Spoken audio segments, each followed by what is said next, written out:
ভালোবাসার সীমানা পেরিয়ে লিখেছেন প্রিয়স্মিতা তেহজিব রায়। পর্ব সংখ্যা 4, বিশেষ পর্ব। এবার প্রিয়তাকে ও না আসতে দেখে সবাই বিরক্ত হলো। প্রেরণা বলল, দাদান হয়তো বাড়িতে নেই, ওরা দুজন নিশ্চয়ই গল্প জুড়ে দিয়েছে। ইনায়াও বলল, ঠিক বলেছে না আপু, ঠিক বলেছ। থিরা বলল, তাহলে মেজো দাদান আগে হলুদ দেবে। সবাই রাজি হলো প্রীতম হলুদ দেবে। ঠিক তখনই কয়েক মাইক্রো সেকেন্ডের মধ্যে তন্ময় দু গাল ভরে হলুদ লাগিয়ে দিল। এই কাণ্ড দেখে সবাই হেসে উঠল।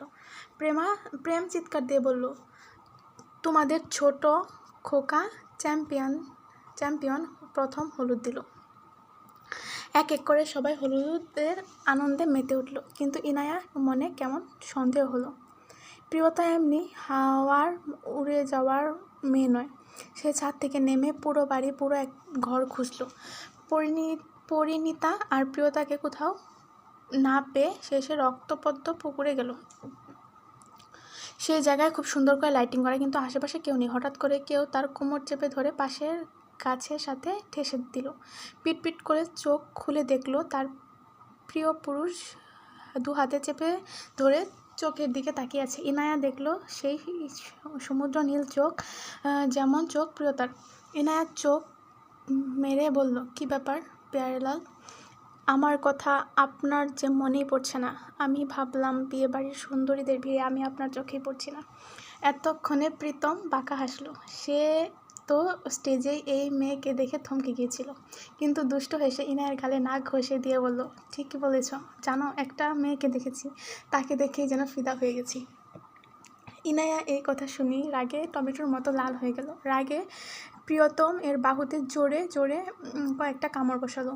প্রীতম সামান্য উফ শব্দ করলো না, আরও শক্ত করে জড়িয়ে ধরলো। ঠোঁটের নিচের কালো তিলটা আলতো করে চুমু খেয়ে বলল, আমার এমন টাটকা রসগোল্লা থাকতে আমি কেন বাইরের বাসি খাবারে নজর দেব?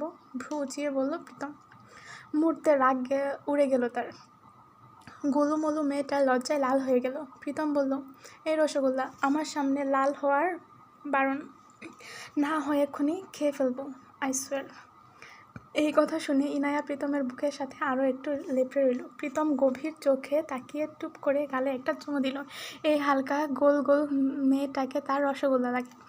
আরও 5 বছর আগে প্রিয়তাকে যখন হাই স্কুলে ভর্তি করানো হচ্ছিল, তখন এই মেয়েটার সঙ্গে প্রথম দেখা। কি যে আদুরে! কতক্ষণ থেকে মেয়েটার প্রতি একটা আলাদা মায়া কাজ করতো, যা ধীরে ধীরে প্রখর প্রণয়ের রূপ নেয়। ইনায়াও আবিদের মতো মধ্যবিত্ত ঘরের মেয়ে। ইনায়ার 2 বোন, সে ছোট। তার বাবা একজন প্রাইমারি স্কুলের শিক্ষক। কোনো দিক দিয়েই শিকদারেদের লেভেলে পড়ে না, তবুও মেয়েটা শুধু ভালোবাসায় গা ভাসিয়ে দিয়েছে। কিন্তু আবিদের মতো এত বোঝ নেই ওর। মেয়েটা জানেই না শিকদাররা কুল মর্যাদা রক্ষা করতে ছেলে মেয়েকে কেটে ফেলে দিতে রাজি। শিকদাররা দানশীল, উদার, কিন্তু তারা পারিবারিক সম্পর্ক স্থাপন করে না। শিকদার বাড়ির 4 গিন্নি আর মির্জা বাড়ির 4 গিন্নি বসার ঘরে আড্ডা দিচ্ছিল। মিসেস রোহিণী মির্জা প্রণয়ের মাকে বললেন, ভাই, আপনার কাছে আমার একটা আবদার আছে। অনুশ্রী বেগম হেসে বলল, অবশ্যই ভাবি, বলুন কি বলবেন। রোহিণী বেগম বললেন, আপনার বড় মেয়ে প্রেরণাকে আমি আমার বাড়ির বউ করে নিয়ে যেতে চাই, যদি আপনার অনুমতি থাকে। অনুশ্রী বেগম অবাক হয়ে বলল, প্রেরণা? রোহিণী বেগম বললেন, হ্যাঁ, কালকেই আমি আর নির্বাণের আব্বু কথা বলছিলাম যে নির্বাণের বিয়ের বয়স হয়ে গিয়েছে, আর প্রেরণার চেয়ে উপযুক্ত মেয়ে আর হয়তো পাওয়া যাবে না। অনুশ্রী বেগম হেসে বললেন, আপনি মন্দ বলেননি ভাবি, কিন্তু এই বিয়ের প্রেরণার আব্বু যা বলবে সেটাই শেষ। নির্বাণের আব্বু বড় ভাই সাহেবের সাথে কথা বলবেন। অনুশ্রী বেগম একটু আশ্বস্ত অনুশ্রী বেগম একটু আশ্বস্ত হলেন। এভাবেই তাদের আলাপ চলতে থাকলো। প্রণয় 3 তলার মাঝারি ছাদের রেলিংয়ে ধরে দূর আকাশের দিকে তাকিয়ে রইল। নিকষ কালো অন্ধকার। আকাশের কোণে ঝুলে থাকা অর্ধচন্দ্রের স্নান আলো ছড়িয়ে আছে চারপাশ। ছাদের রেলিংয়ে দাঁড়িয়ে থাকা প্রণয় উদাস চোখে তাকিয়ে আছে চাঁদের দিকে। তাকিয়ে বলল, পৃথিবীর এমন কোনো স্থান নেই যেখানে আমাদের কেউ খুঁজে পাবে না রক্তজবা। আমি যে বড় ক্লান্ত। এমন জীবন আমি কখনো চাইনি। মানলাম আমি পাপী ছিলাম, কিন্তু আল্লাহ আমাকে অন্যভাবে শাস্তি দিতে পারতেন। এমন শাস্তি থেকে মৃত্যু স্রেফ ছিল। আমি যে সহ্য করতে পারছি না রক্তজবা। আমার প্রিয় জবা ফুল, একটি বার তুমি যদি আমার অশান্ত বুকে মাথা রাখো তাহলে বুঝতে পারবে। এই ভেবে প্রণয় দীর্ঘশ্বাস ফেলে চোখ বন্ধ করে রাখলো। চোখ বন্ধ করে কিছু স্মৃতির পাতায় হাত বুলালো প্রণয়। চোখ বন্ধ রেখেই গান ধরলো। দিল মে জো ভি হ্যায় তেরা ही तो है, চাঁদ जो মাগলো রোকা কিসনে है। হঠাৎ গান গাওয়ার মাঝে প্রিয়তাকে খুঁজতে খুঁজতে হঠাৎ করে প্রণয়কে ছাদের রেলিংয়ে দেখে সে ধীরে ধীরে এগিয়ে যেতেই থমকে গেল। প্রণয়ের গানের লাইন শুনে নেশাগ্রস্তের মতো অপলক চেয়ে রইল। প্রণয়ের প্রতিটা গানের লাইনের মাঝে অসীম বেদনা নিহিত। 3 বছর হলো সে গান গাওয়া ছেড়ে দিয়েছে। বলিষ্ঠ দেহী অসাধারণ সুদর্শন পুরুষটি নিজের মনের ভাব প্রকাশে ব্যস্ত, কিন্তু তার সর্বকায়া জানে যেই নারীর নীলাপ অক্ষিতে চোখ রাখলে মনে চলতে থাকা চাপা ঝড়ের গতি ক্ষীণ হয়ে আসে, সেই নারী তার পেছনে দাঁড়িয়ে আছে। এই নারীর উপস্থিতি সে বহু দূর থেকেই অনুভব করে। মুখে কিছু না বলে ভিতরে সব কিছু গানের মাধ্যমে নারীটিকে বলে একটু হালকা হওয়ার প্রচেষ্টা করলো।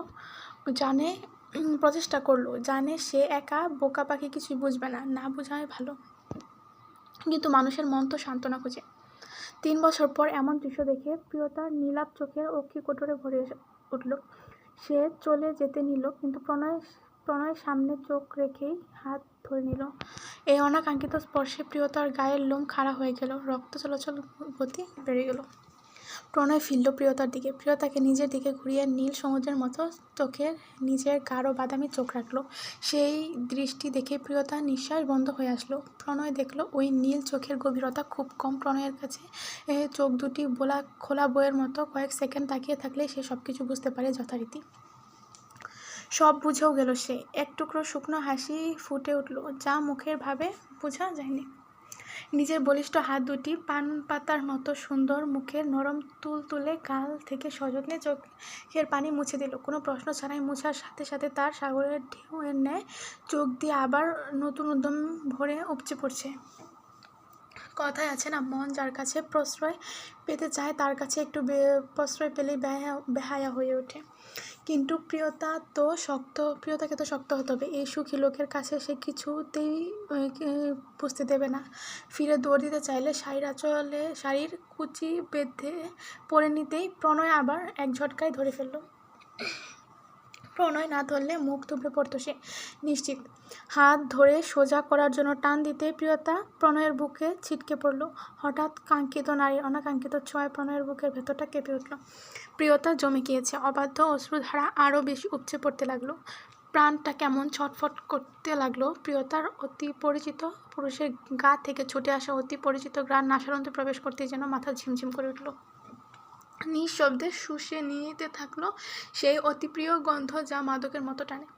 কয়েক মুহূর্ত পর প্রিয়তাকে সোজা করে দাঁড় করালো প্রণয়। মাথা থেকে পা পর্যন্ত স্ক্যান করলো, তারপর কিছু না বলেই প্রিয়তাকে ঘুরিয়ে নিল। পিঠ থেকে অতিরিক্ত সেফটি পিন খুলে নিয়ে পেটের পাশ সরে যাওয়া শাড়ির আঁচল দুদিক করে আবার পিন আপ করে দিল। যতবার প্রণয় তার পেট স্পর্শ করছিল ততবার কেঁপে উঠছিল প্রিয়তা। শাড়ি ঠিক করে আবার ঘুরিয়ে দিয়ে হাঁটু অবধি খোলা চুলগুলো ভালো করে পেঁচিয়ে নিজের হাত খোপা করলো। ছাদের সাদা গোলাপ গাছ থেকে একটা ডাটা ফুল সহ তুলে খোপায় গেঁথে দিল, যাতে চুল খুলে না যায়। পকেট থেকে রুমাল বের করে ঠোঁটের লিপস্টিক তুলল। প্রিয়তা অবাক চোখে তাকিয়ে রইল। প্রিয়তা তার কিছু বলার ভাষা নেই, হয়তো ইচ্ছেও নেই। তার জীবনে এমন মুহূর্ত অসম্ভব স্বপ্নের মতো। প্রণয়ের সুন্দর মুখের দিকে তাকিয়ে ভাবল, আল্লাহ যদি এমন কিছু সময় আমাকে উপহার দেন, আমার তাহলে কি খুব একটা ক্ষতি হবে না? প্রিয়তা মাঝে মাঝে ভেবে পায় না এগুলো কি তার নিষিদ্ধ অনুভূতি। প্রিয়তা জানে সামনে দাঁড়িয়ে থাকা পুরুষটির উপর তার এক চুল পরিমাণও অধিকার নেই। সে সম্পূর্ণ অন্য কারো, হয়তো বা সত্যি তার মনের ভালোবাসাটা পাপ। কিন্তু তার মন চিৎকার করলে বলল, মিথ্যে কথা, আমার ভালোবাসায় কোনো পাপ নেই, কোনো খাদ নেই, সে অন্য কারো, সেটা আমার তার সমস্যা, আমার নয়, আমার ভালোবাসা কলঙ্কিত নয়। এমন হাজারো ভাবনার অতলে হারিয়ে গেল প্রিয়তা। প্রণয় অনেকক্ষণ ঘষাঘষি করেও লিপস্টিক তুলতে পারছে না, ঠোঁট হালকা ফুলে গেছে। বিরক্ত হলো সে, যতক্ষণ উঠেছে ততটুকুই থাক। এরপর পা পর্যন্ত চোখ বুলালো প্রিয়তার উপর। তার গম্ভীর স্বরে বলল, যা এখন।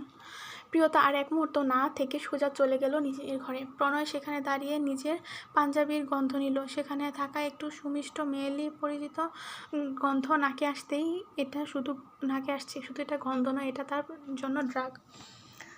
কিছু একটা ভেবে একটু হাসলো, তারপর হাতের রুমালটা মুঠো করে নিজের পকেটে রেখে আবার আকাশের দিকে তাকালো।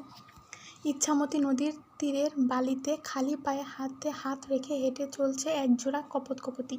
নারীটির মুখে এক রাশ লজ্জাময় গোলাপি আভা, অতঃপর পুরুষটির চোখে এক আকাশ পরিমাণ ভালোবাসা। চশমা চোখের শ্যামবর্ণ পুরুষটি অপলক তাকিয়ে আছে। এই মেয়েটার মাঝেই যেন তার প্রাণ ভোমরার বাস। পরিণীতা বলল, কি দেখছেন মাস্টারমশাই? আবিদ বলল, আমার অ্যাঞ্জেলকে। পরিণীতা তার প্রিয় মানুষটির বাহু জড়িয়ে ধরে মুখ লুকালো। তখন প্রণয় কুঞ্জের করিডোর থেকে আবিদ পরীর মুখ চেপে ধরে এক রুমে নিয়ে যায়। জানে এই হাতের মালিক তার বড্ড আপন, তাই স্পর্শ বড্ড চেনা। আবিদ দেয়ালের সাথে চেপে ধরে রাগী গলায় বলল, এই সব কি পড়েছ? পরিণীতা মুখটা একটুখানি করে বলল, শাড়ি পরেছি। কেন, আপনার সুন্দর লাগছে না মাস্টারমশাই? আবিদ তাদের দুজনের সেন্টিমিটার দূরত্ব ঘুচিয়ে একদম কাছে চলে এলো, কপালে গভীর চুমু এঁকে দিল। এমন আদরের স্পর্শে পরিণীতার চোখ বন্ধ হয়ে গেল। তার ছোট্ট শরীরটা তীর তীর করে কেঁপে উঠল। আবিদ তার চোখে নির্বিকার তাকিয়ে থাকলে সে চোখে বেশিক্ষণ তাকিয়ে থাকতে পারল না। আবিদ গালটা দুহাতে আজলাই নিয়ে নাকের ঢোকায় চুমু খেয়ে বলল, আমি কখনো চাই না তুমি এমন রূপ আমি ব্যতীত অন্য কেউ দেখুক। তুমি কারোর জন্যই আর এমনভাবে সাজবে না। পরিণীতা মাথা দুলিয়ে আবিদের বুকে নাক মুখ গুজে দিয়ে নিবিড়ভাবে জড়িয়ে ধরল। আবিদ তীব্র শান্তিতে এক টুকরো হাসল। পরিণীতা বলল, অ্যাঞ্জেল, ঘুরতে যাবে? পরিণীতা কিছু না ভেবে হ্যাঁ বলে দিল, কারণ সে জানে তাই এই প্রিয় মানুষটা সবচেয়ে নিরাপদ স্থান, যার কাছে নির্দ্বিধায় চোখ বন্ধ করে যে কোনো জায়গায় যেতে পারে। আবিদ বলল, এভাবে যাওয়া যাবে না। পরিণীতা বলল, কিভাবে যাবো তাহলে? চলো আমার সাথে। আবিদ পরিণীতাকে তার রুমে নিয়ে বলল, যাবে, এটা চেঞ্জ করে নর্মাল কিছু পরে আসো। পরিণীতা বিনা বাক্যে ওয়ার্ড্রোব থেকে একটা সুন্দর ম্যাজেন্ডার কালারের ফুল স্লিভ প্রিন্টেড 3 পিস নিয়ে ওয়াশরুমে চলে গেল। ওয়াশরুম থেকে চেঞ্জ করে বেরিয়ে দেখে আবিদ প্যান্টের পকেটে হাত ঢুকে দাঁড়িয়ে আছে। পরিণীতাকে দেখে একটু হেসে বলল, বসো। পরিণীতা বসতেই তার চুলগুলো থেকে তোয়ালাটা খুলে নিল। তোয়ালে সরাতেই কোমর ছড়িয়ে গেল রিবন্ডিং করা চুলগুলো।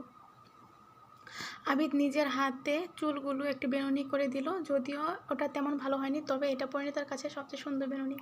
কানে ছোট ছোট স্টাইলিশ ইয়ারিং আর কপালে ছোট একটা কালো টিপ পরিয়ে দিল। ব্যাস, এইতেই যেন সত্যিকারের পরি লাগছে। আবিদ কিছুক্ষণ চেয়ে থেকে বা হাতেটা নিজের হাতের মুঠোয় নিয়ে বলল, চলো। এরপর দুজন প্রণয়কুঞ্জ থেকে বেরিয়ে ইছামতি নদীর তীরে ঘুরতে লাগলো। সবাই একবার হলেও ঘুরে দেখছে, কারণ তাদের সত্যি অপূর্ব মানিয়েছে। প্রণয়কুঞ্জে গায়ে হলুদের অনুষ্ঠান এখনও চলছে। রাত প্রায় 11টা। বাড়ির পেছনের পুকুর পাড়ে আসর বসিয়েছে তরুণ শিকদাররা। বাপ, চাচা আর বড় ভাইদের চোখ ফাঁকি দিয়ে প্রেম, প্রীতম, সমুদ্র, অরণ্য, রাজ এবং তাদের ঘনিষ্ঠ বন্ধুরা গ্লাস খালি করছে একের পর এক, আর বিজ্ঞের মতো মতামত দিচ্ছে যেন তারা প্রত্যেকেই একজন এক দেশের প্রেসিডেন্ট। ভালোবাসার সীমানা পেরিয়ে। লিখেছেন প্রিয়স্মিতা তেহজিব রায়। পর্ব সংখ্যা 5। রাতের মধ্যপ্রহর চলমান। শিকদার বাড়ির কানায় কানায় বাচ্চা, পুরুষ, মহিলা, যুবতী উপচে পড়া ভিড়। আর কেচোর মেচোর বোঝার উপায় নেই যে এখন মধ্যরাত। কিছু সময় পূর্বেই হলুদের প্রোগ্রাম বন্ধ হয়েছে। সবাই অনেক ক্লান্ত, কিন্তু ঘুমানোর সময় একটা বিরাট বিপত্তি বেঁধে গেল। আগের রাতে সবাই ঘরগুলি ঠেসে ঠুসে ফিট হয়ে গেলেও আজ তার দ্বিগুণ পরিমাণ মানুষ। প্রণয়কুঞ্জের প্রতি তলায় 24টি করে মোট 96টি রুম, তাতেও আজ আর জায়গা হলো না। তাই ঠিক করা হলো ছাদে, ড্রয়িং রুমে, চিলেকোঠায়, সব জায়গায় ঘুমানো হবে। ঘরের বাইরের জায়গাগুলোতে আর ঘরের ভেতরে মহিলারা ঘুমাবে।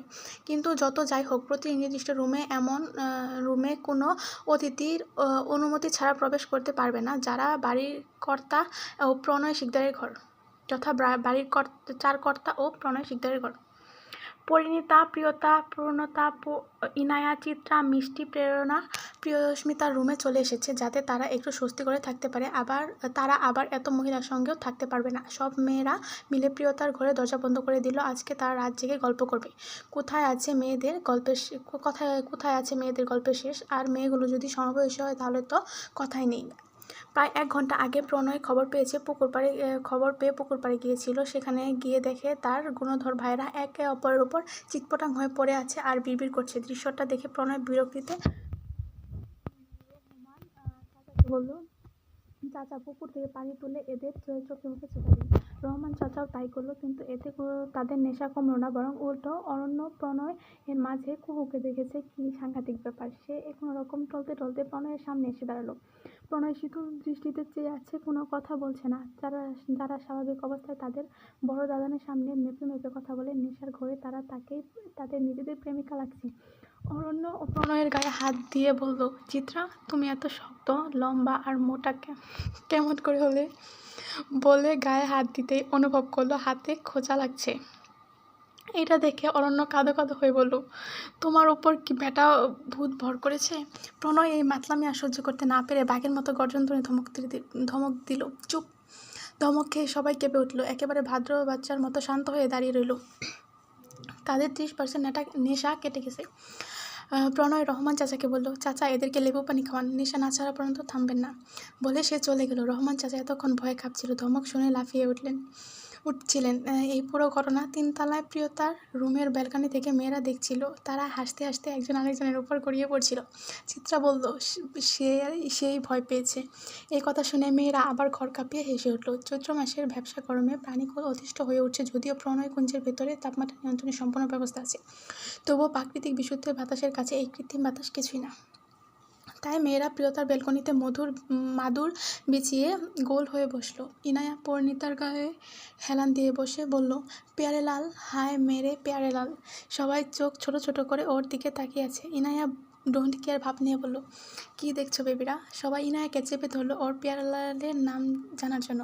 মূলত ওরা কেউ কারো রিলেশনশিপের ব্যাপারে জানে না, কারণ শিকদার বংশের প্রেম প্রীতি অ্যালাউ নেই। কিন্তু আশ্চর্যজনক ব্যাপার হলো, ওইসব নিয়মকানুনকে বুড়ো আঙুল দেখিয়ে শিকদার পরিবারের একজনও সিঙ্গেল নেই, কেবল সমুদ্র ছাড়া। তাদের সবার রিলেশনশিপ ওপেন সিক্রেট।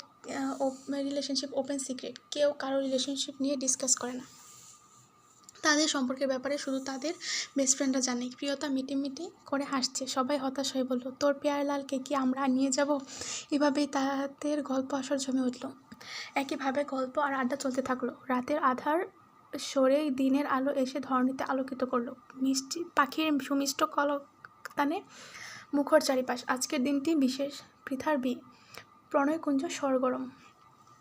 শিকদার বাড়ির 4 গিন্নি, প্রহেলিকাও ও আরও 1 ডজন মহিলা মিলে রান্নাঘরের সকলের নাস্তা চিত্রা ও পরিণীতা টেবিলে সেট করতে ব্যস্ত। ওরা দেখলো এত বড় টেবিলেও হবে না, তাই সে স্টোর রুম থেকে একটা ডিজাইনার আরও 2টো টেবিল এনে দুপাশে লাগানো হলো। শিকদার পরিবারের সদস্য সংখ্যা 22, কিন্তু এখন ডাইনিং প্লেসে 80 জনের বেশি মানুষের খাবার আয়োজন করা হয়েছে। প্রথমে পুরুষরা খাবেন, বাড়ির কর্তা সহ বিশিষ্ট অতিথিরাও ও পরিবারের ছেলেরা। তারপর বাড়ির অতিথি মহিলারা খাবেন, এরপর বাড়ির মেয়েরা। এভাবেই সবার জন্য আয়োজন করা হয়েছে। তনুশ্রী বেগম বাড়ির সব মেয়েদের ডাকতে লোক পাঠিয়েছেন। 10 মিনিট পর প্রেরণা, মিষ্টি, কুহু, থিরা, সায়রা, পৃথা সহ প্রিয়তা ছাড়া সবাই এসে হাজির। অর্থী বেগম মেয়েদের বললেন, খাবারগুলো টেবিলে পরিবেশন করো। সব মেয়েরা মিলে 15 মিনিটের মধ্যে সব খাবার টেবিলে সাজিয়ে দিল। লুচি, পরোটা, টোস্ট, ব্রেড, খিচুড়ি, গরুর মাংস ভুনা, খাসির মাংস ভুনা, বাটার চিকেন, এগ স্যান্ডউইচ, পায়েস, 110 রকমের ডেজার্ট আইটেম, আরও অনেক কিছু। খাবারের গন্ধে মুখর চারিপাশ। প্রথমে পুরুষরা, তারপর মহিলারা নাস্তা করে নিলেন। এখন শুধু মেয়েরা বাকি। প্রিয়তা এখন আসেনি। অনুজা বেগম তন্ময়কে বললেন, তোর প্রিয় আপুকে ডেকে নিয়ে আয় তো। এই কথা শুনে তন্ময় একটু দুষ্টু হাসি দিয়ে বলল, ঠিক আছে আম্মু। প্রিয়তা মরার মতো ঘুমাচ্ছে, কারণ সারা রাত ভরে আড্ডা দিয়ে শেষ রাতের দিকে তার ঘুম এসেছে। লতানো চুলগুলো বিছানা ছাড়িয়ে ফ্লোরে লুটোপুটি খাচ্ছে। তন্ময় পা টিপে টিপে তার আপুর রুমে ঢুকলো। গিয়ে দেখলো তার আপু গভীর ঘুমে ডুবে আছে। তখন তাকে তুলে নিয়ে গিয়ে ফেলে দিয়েছিল, সে বুঝবে না, তাই একটা শয়তানি বুদ্ধি মাথায় এলো। সে কানের পাশে মুখ এনে জোরে চিৎকার দিল, আপু! এমন চিৎকার শুনে প্রিয়তার হার্ট অ্যাটাক হওয়ার উপক্রম হলো। ধরফড়িয়ে উঠল সে। একটুর জন্য সে পটল তুলে নাই। রাগে দৃষ্টিতে সামনে তন্ময়কে হাসতে দেখে রাগটা যেন মাথায় চড়ে গেল। সে তন্ময়ের চুল টেনে ধরে বলল, পেট মোটা, তুই কি আমার ভালো দেখতে পারিস না? তন্ময় মুখে অসহায়ত্ব ফুটিয়ে বলল, আমার কি দোষ? আম্মু তো তোমাকে ডেকে আনতে বলল। প্রিয়তা ঝাড়ি দিয়ে বলল, দূর হ আমার চোখের সামনে থেকে। কাঁচা ঘুমটা ভেঙে যায়। প্রিয়তার মাথাটা ঝিমঝিম করছে। নীলাভ চোখে অজস্র ঘুম। সেই সব পাত্তা না দিয়ে শরীরটা টেনে টুনে বিছানা থেকে তুলে ওয়াশরুমের দিকে গেল। ফ্রেশ হয়ে এসে ওনাটা নিয়ে ডুলু চোখে চুল হাত খোপা করতে করতে বাইরে চলে গেল। ডাইনিং টেবিলে শিকদার বংশের পুরুষরা টেবিল আলো করে বসে আছে। তখন পুরুষরা খাওয়ার সময় অনেক ডেকেও অর্থী বেগম জমিদারদের ঘুম থেকে তুলতে পারেনি। সবার খাওয়া শেষ। বাড়ির মেয়েরা খাবে এমন সময় জমিদাররা ঢুলতে একজন আরেকজন ধপাস করে চেয়ার টেনে বসলো। কাল রাতে একজন আরেকজনকে রেহমান চাচা লিটার 4 করে লেবুর পানি খাইয়ে অনেক কষ্টে হুশ করে এনে সবাই নিজ নিজ ঘরে পৌঁছে দিয়েছিল। সারা রাত প্রায় সবাই বেহুশ ছিল, তাই তাদের এত দেরি হলো। প্রেম রাজকে ফিসফিসিয়ে বলল, সেজো ভাইয়া, কালকে কি হয়েছিল? রাজ বলল, জানি না মামুনি। অরণ্য বলল, আমাদের ঘরে এনেছিল কে? প্রীতম বলল, কপালে শনি নাচছে তোমাদের। সমুদ্র ভুঁচিয়ে বলল, কেন? প্রীতম কিছু বলবে তখনই প্রিয়তা ঢুলতে এসে প্রীতমের পাশে চেয়ারে ধপাস করে বসে ভাইয়ের কাঁধে মাথা এলিয়ে দিল। প্রীতম বোনকে আগলে নিয়ে বলল, খুব ঘুম পাচ্ছে বোনু? প্রিয়তা ভাইয়ের হাতটা আরো শক্ত করে ধরে বলল, প্রেম বলল, সারা কি চুরি করেছিস? রাজ বলল, তোকে একদম চোরের মতো লাগছে প্রিয়। প্রিয়তা প্রীতমকে বলল, এই ট্যাপ রেকর্ডারকে বন্ধ করো ভাইয়া। প্রীতম ভাইদের চোখ রাঙালো। ইনায়া বলল, কি হয়েছে বেবি? প্রিয়তা ঝাড়ি দিয়ে বলল, চুপ কর পোল্টিবাজ। পরিণীতা বলল, এই ড্রামা বন্ধ কর। শুন, I have a plan. Pritha বলল, কি প্ল্যান? পরিণীতা বলল, কালকে ভাইয়ারা সেম আউটফিট পরেছিল, আজ আমরা পরবো। চিত্রা বলল, কি পরবো আমরা? পরিণীতা বলল, আমি সবার জন্য একই ডিজাইনার শাড়ি এনেছি। প্রিয়তা বলল, আমি পরবো না, তোরা পর। পরিণীতা বলল, বনু প্লিজ, আপুর বিয়ের আনন্দ মাটি করিস না। তাদের এই কথার মাঝেই 4 গিন্নি সবার প্লেটে খাবার তুলে দিলেন। তনুশ্রী বেগম বড় যাকে বললেন, ভাবি দেখেন তো কি সুন্দর লাগছে আমাদের ছেলে মেয়েদের, মাশাল্লাহ। অনুসুরি বেগম হেসে বলেন, ঠিক বলেছ। মুগ্ধ দৃষ্টিতে চারজন মা তাদের সন্তানদের হাসি মুখ দেখে তৃপ্তি নিঃশ্বাস ফেললেন। অর্থী বেগম বললেন, ভাবি এদেরকে চিনো না? এদের পেটে শয়তানি, একটা গুপি যন্ত্র। আর ওরা যদি একটু প্রণয়ের মতো হতো তাহলে আমাদের আর কোনো চিন্তা থাকতো না। এতক্ষণ প্রহেলিকা তাদের কথা শুনছিল। সে অনেকটা চুপচাপ প্রকৃতির মেয়ে, অনেকটা প্রণয়ের মতো। সে আর প্রীতম পিঠাপিঠি, কিন্তু সে ভাইদের মতো প্রাণচর আচরণ করতে পারে না। তবে সবাই তাকে বড় আপু হিসেবে অনেক সম্মান করে। প্রহেলিকা বলল, এমন করছিস কেন প্রিয়? সবাই এত করে বলছে, রাজি হয়ে যা। প্রিয়তা প্রহেলিকার দিকে তাকালো। প্রহেলিকাকে দেখলে তার ভেতরে কেমন এক অদ্ভুত যন্ত্রণা হয়, কিন্তু তা কোনোদিনই প্রকাশ করার মতো নয়। প্রিয়তা বলল, সরি আপু, কালকে আমার অনেক কষ্ট হয়েছে। সব শুনে প্রীতম বলল, তোদের যা ইচ্ছা হয় কর, আমার বোনকে জোরাজুরি করবি না। সবাই পরোটা দিয়ে গরুর মাংসের ভুনা খাচ্ছে, শুধু প্রিয়তা প্লেটে ভরে খিচুড়ি আর 4 পিস ইলিশ ভাজা ভরে নিয়েছে, কারণ এটা তার সবথেকে প্রিয় খাবার। খিচুড়ি প্লেট তোলার সময় সে ভাবে না খেতে পারবে কিনা। সবাই খেয়ে চলে যাচ্ছে একে একে, শুধু প্রিয়তা এখনো খেয়ে যাচ্ছে। এর মানে এই নয় যে সে বেশি খায়, বরং একটু একটু করে খাচ্ছিল।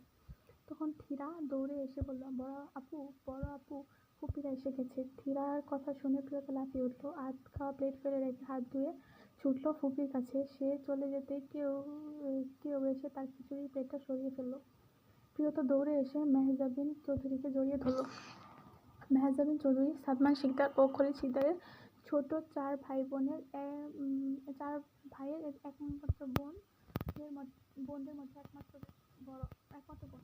তিনি কানাডায় থাকেন। ভাইজির বিয়ে দিয়েছেন। মেহজাবিন চৌধুরীর স্বামী পাহাড় চৌধুরী একজন ব্যবসায়ী। তাদের 2 ছেলে মেয়ে। বড় ছেলে সূর্য চৌধুরী কানাডার অন্যতম সেরা 5-7 জন। সে প্রণয়ের ছোঁয়া পেয়েছে, কিন্তু প্রণয়ের অজানা কারণে প্রণয় ও সূর্যের এক বছর পছন্দ করে না। ছোট মেয়ে শ্বেতা চৌধুরী অনার্স 2য় বছরে। এতক্ষণ সবাই চলে এসেছে, কারণ মেহজাবিন চৌধুরী তার ছেলে মেয়ের চেয়ে ভাইয়ের ছেলে মেয়েদের প্রতি বেশি ভালোবাসা দেখান, তাই তারা সবাই অনেকক্ষণ ফুপির সাথে কথা বলছিল।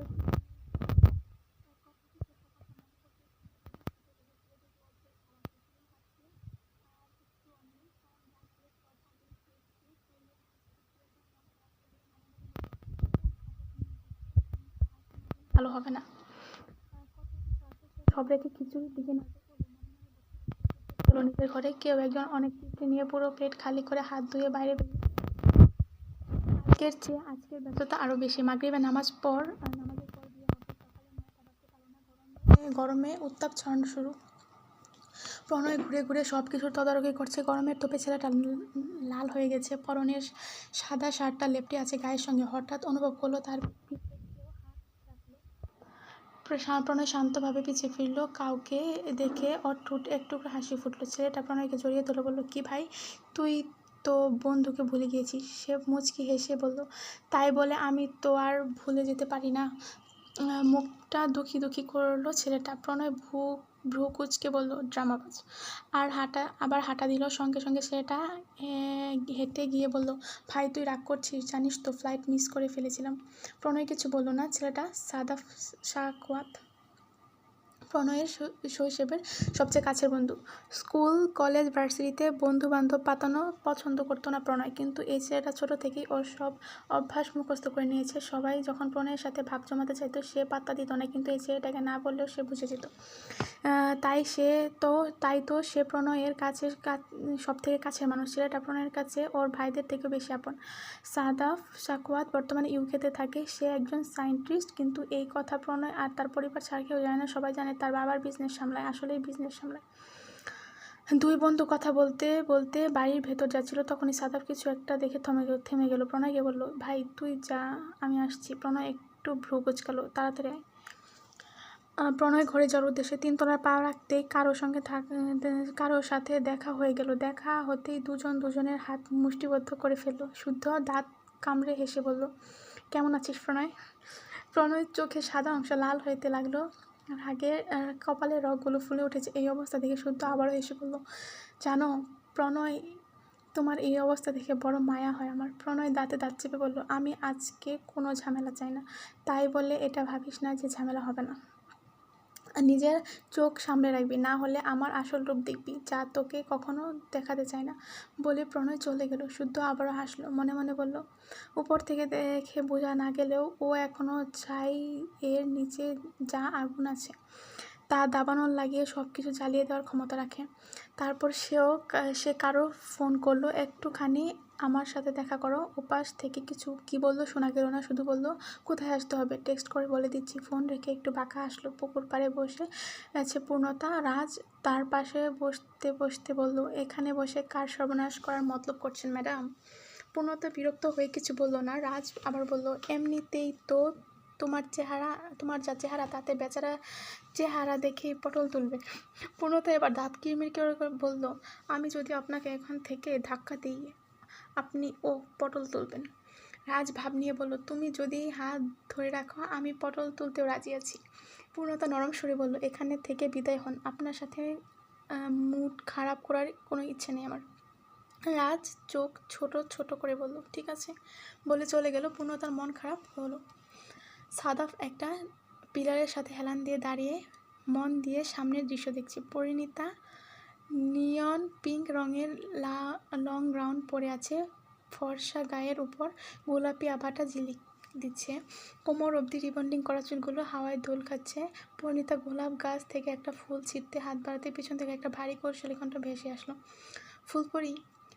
পরিণীতা একটু চমকালো। পেছনে থাকা মানুষটা খুশিতে লাফিয়ে উঠল। সাদাফ ধীর পায়ে এসে গালে টিপ দিয়ে বলল, কেমন আছো ফুলপরি? পরিণীতা ভীষণ মিষ্টি করে হাসলো। সাথে সাথে এক গাল সুনিপুণভাবে গর্ত হলো, যা দেখে সামনে দাঁড়িয়ে থাকা পুরুষটির হৃদযন্ত্রে চাপ অনুভব করলো।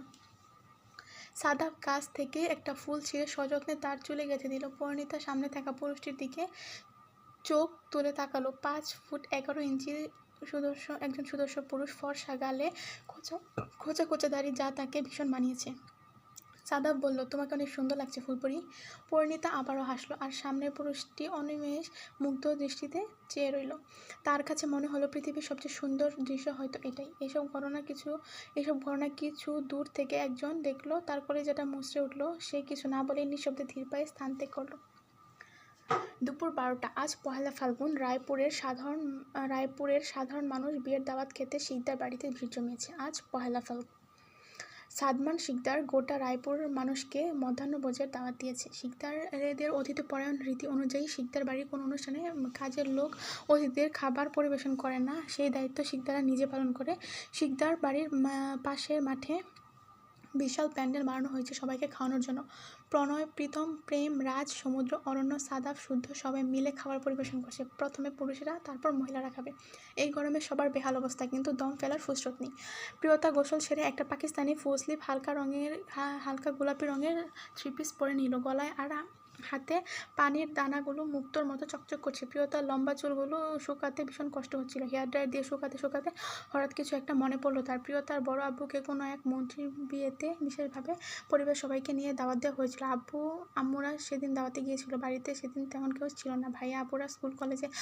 8 বছর বয়সী প্রিয়তা বাড়িতে একা ছিল, শুধু 2 জন কাজের মহিলা ছাড়া। প্রিয়তা গোসল ছেড়ে হাঁটু অবধি লম্বা ভেজা চুল নিয়ে ফেঁসে গিয়েছিল। তার আম্মু তাকে বৈদ্যুতিক জিনিসপত্র স্পর্শ করতে বারণ করেছিল। প্রিয়তা কী করবে না বুঝতে পারছিল না। চুলের পানিতে ফ্রক পুরো ভিজে যাচ্ছিল।